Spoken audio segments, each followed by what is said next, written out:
Hello guys, আমি অনেকবার শুনেছি অনেকের কাছে কচু পাতার মধ্যে লবণ, লঙ্কার গুঁড়ো, জিরের গুঁড়ো, হলুদ গুঁড়ো দিয়ে মেখে নিয়ে বেসনটাকে আর কচু পাতার মধ্যে মাখিয়ে একে একে কচু পাতার গায়ে মেখে দিয়ে বেসনটা আর রোলের মতো করে এই যে দেখছো সিদ্ধ করেছি। তো গাইস, দেখা যাক আজকের এই নতুন রেসিপিটা বানাচ্ছি ঠিকঠাক পারবো কি না। চলো আবার তোমাদের কাছে ফিরছি। তো গাইস চলো, এগুলো চাকা চাকা করে কেটে নিয়েছি। সিদ্ধ করার পরে এগুলো চাকা চাকা করে কেটে নিয়েছি। তো তেলটা গরম হয়ে গেছে, ওর মধ্যে একে একে দিয়ে দিচ্ছি। তো বন্ধুরা, কোনো দিন এর আগে আমি খাইনি, তো দেখতে হবে কেমন লাগে খেয়ে। তো মনে হচ্ছে খুবই ভালো হবে। তো বন্ধুরা, তোমরাও সবাই বানাবার চেষ্টা করো।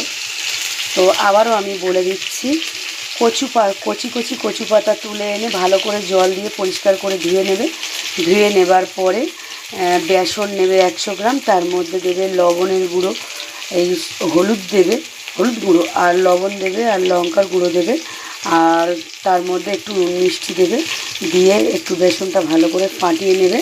নেবার পরে একে একে কচু পাতা দিয়ে তার উপরে একটা একটা করে কচু পাতা তুলে দিয়ে বেসনগুলো তার গায়ের মধ্যে সাজিয়ে দিতে হবে, মাখিয়ে মাখিয়ে দিয়ে ওটাকে একটা যে কোনো সুতো দিয়ে ভালো করে বেঁধে একটু গরম ফুটন্ত জল হয়ে যাবে, তার মধ্যে ওটা বেঁধে নিয়ে ছেড়ে দিতে হবে।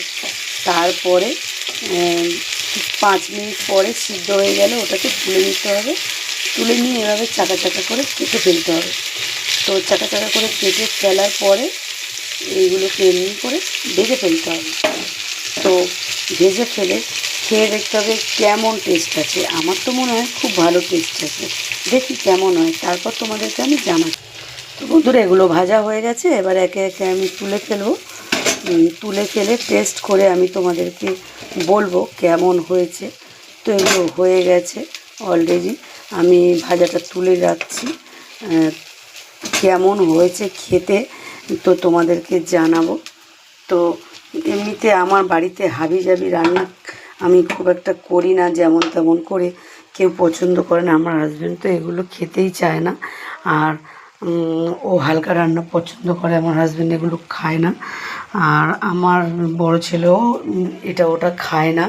আমি আর আমার ছোট ছেলে সব কিছু একটু টেস্ট করতে চাই, তো সেজন্য আমি বিভিন্ন রকম মাঝে মাঝে একটু আধটু বানাই। তো বন্ধুরা, আমি তোমাদেরকে টেস্ট